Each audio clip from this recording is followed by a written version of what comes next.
अंकिता हत्याकांड में एसआईटी ने मुकदमे में 2 और धाराएं जोड़ी हैं। अंकिता को मेहमानों के साथ पुलकित संबंध बनाने के लिए कहता था। इसके साथ ही एक मेहमान ने उसे गलत निगाह रखते हुए गले भी लगाया था। इन सब तथ्यों के आधार पर मुकदमे में अब देह व्यापार अधिनियम और आईपीसी की धारा 354 का गलत निगाह रखना और संबंध बनाने को कहना धारा जोड़ी गई है।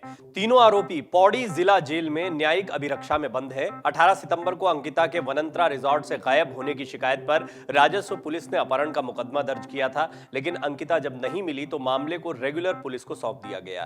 पुलिस ने 22 सितंबर को मामले में रिजॉर्ट के मालिक पुलकित और 2 मैनेजर अंकित गुप्ता और सौरभ को गिरफ्तार कर लिया था।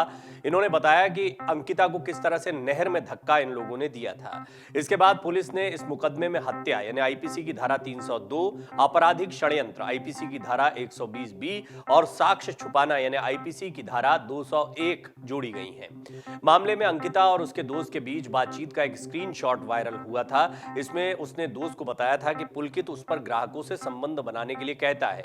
एक मेहमान भी यहां पर आया था और नशे की हालत में उसे गले लगाया था। इस मेहमान ने भी उस पर संबंध बनाने का दबाव डाला था। बड़ा सवाल है, ये मेहमान कौन था और क्या ऐसे तमाम लोगों को भी पुलिस और एसआईटी की टीम जो है वो बेनकाब करेगी? यही नहीं, अंकिता के दोस्त के बयान में भी ये बात सामने आई है कि एक दिन पुलकित ने भी अंकिता से संबंध बनाने की कोशिश की थी। इन सब बयानों और साक्ष्यों पर एसआईटी ने मुकदमे में आईपीसी 354 का और देह व्यापार अधिनियम की धाराएं जोड़ दी हैं। डीजीपी अशोक कुमार ने बताया कि कई साक्ष्यों को जांच के लिए फॉरेंसिक लैब भेजा गया है। लैब से साक्ष्यों की जांच जल्द करने को कहा गया है ताकि मुकदमे में जल्द ही चार्जशीट दाखिल कर ट्रायल शुरू कराया जा सके। कुछ वस्तुओं को केंद्रीय विधि विज्ञान प्रयोगशाला यानी सीएफएसएल में भी भेजा गया है। इसके लिए भी लगातार एक दूसरे से पत्राचार किया जा रहा है कि जल्द पुलिस को यह जांच रिपोर्ट सौंप दी जाए। वहीं इस मामले में अंकिता हत्याकांड से संबंधित 20 से ज्यादा इलेक्ट्रॉनिक साक्ष्यों सबूतों को केंद्रीय फॉरेंसिक लैब चंडीगढ़ भेजा गया है। इनमें ऑडियो, वीडियो, मोबाइल के स्क्रीनशॉट्स और सीसीटीवी फुटेज शामिल है, जबकि स्थानीय फॉरेंसिक लैब में डीएनए और विसरा की जांच की जा रही है। इधर तीनों आरोपियों को बृहस्पतिवार को न्यायिक अवधि पूरी होने के बाद न्यायालय में पेश किया गया। न्यायालय में तीनों की 14 दिन की न्यायिक अभिरक्षा बढ़ा दी गई है। अधिकारियों का कहना है कि हत्याकांड में इस माह के अंत तक चार्जशीट दाखिल कर दी जाएगी।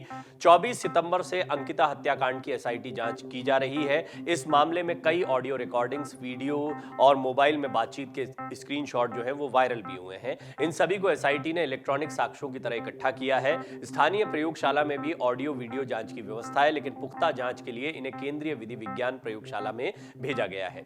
ADG law and order V Murugesan ने बताया कि जांच तेजी से चल रही है। सीएफएसएल से भी आग्रह किया गया है कि जांच जल्द से जल्द पूरी कर उत्तराखंड पुलिस को इसकी रिपोर्ट सौंपी जाए। उन्होंने बताया कि इस मामले में लगातार गवाहों के बयान दर्ज किए जा रहे हैं। इनमें से 4 गवाहों के पहले मजिस्ट्रियल बयान दर्ज कराए गए थे, जबकि एक गवाह के मजिस्ट्रियल बयान बृहस्पतिवार को दर्ज कराए गए हैं।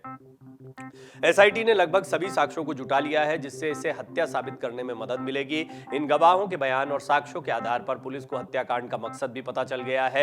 एसआईटी का कहना है कि 2 हफ्ते के भीतर जांच पूरी कर ली जाएगी, यानी इस माह के अंत तक न्यायालय में चार्जशीट दाखिल की जा सकती है। अंकिता भंडारी हत्याकांड एक बहुचर्चित हत्याकांड बन गया है। उत्तराखंड की सियासत ही नहीं बल्कि केंद्र की सियासत में भी इससे उबाल देखने को मिल रहा है। पुलकित आर्या, जो कि इस हत्या का आरोपी है, बीजेपी के कद्दावर नेता का, जिन्हें बाद में सस्पेंड किया गया, निष्कासित कर दिया गया पार्टी से, उनका बेटा रहा है। लेकिन यहां पर वो किस तरह अपने रसूख का इस्तेमाल कर रहा था, ये बात बहुत स्पष्ट हो जाती है। इस रिजॉर्ट में कई गैर कानूनी काम चल रहे थे। इसके बाद मामला गंभीर हो गया। हालांकि उत्तराखंड के मुख्यमंत्री पुष्कर सिंह धामी ने खुद लोगों को आश्वासन दिया कि इस मामले की निष्पक्ष जांच कराई जाएगी और दोषियों को कड़ी से कड़ी सजा दिलवाई जाएगी। इसके लिए लगातार जांच को आगे बढ़ाया जा रहा है। फिर भी कई सवाल गहरा गए हैं। इससे पहले कई बार शिकायतें हुई थी, पटवारी की भूमिका संदिग्ध पाई गई और ऐसे बहुत सी बातें सामने आई, जिससे पता लगता है कि वनंतरा रिजॉर्ट, ये रिजॉर्ट बहुत समय से कई गैर कानूनी गतिविधियों के लिए जाना जाता रहा और यहां पर कई ऐसे काम हो रहे थे जिन पर पहले ही स्थानीय प्रशासन को नकेल कसनी चाहिए थी। और जिस तरह से प्रभावशाली परिवार के लोग इस रिजॉर्ट को चला रहे थे, उससे यह भी स्पष्ट होता है कि कई स्थानीय लोगों का या फिर प्रशासनिक अधिकारियों का भी सपोर्ट कहीं ना कहीं इस रिजॉर्ट को रहा होगा। तो मामला सिर्फ हत्या का नहीं है, मामला इससे बढ़कर अपने रसूख के इस्तेमाल का, कई गैर कानूनी गतिविधियों को अंजाम देने का भी दिखाई पड़ता है। इसमें सबसे महत्वपूर्ण बात बात यह है कि अब देह व्यापार की धारा को और गलत निगाह से देखना छेड़ना की धारा को भी जोड़ दिया गया है। और ये इसलिए महत्वपूर्ण, देखिए कई लोगों के जहन में ये संदेह और सवाल तो बहुत पहले से उठ रहे थे कि इस मामले में क्या हुआ होगा, अंकिता के ऊपर किस तरह का दबाव था, क्यों वो चीख चिल्ला रही थी जब वो अपने कमरे में थी,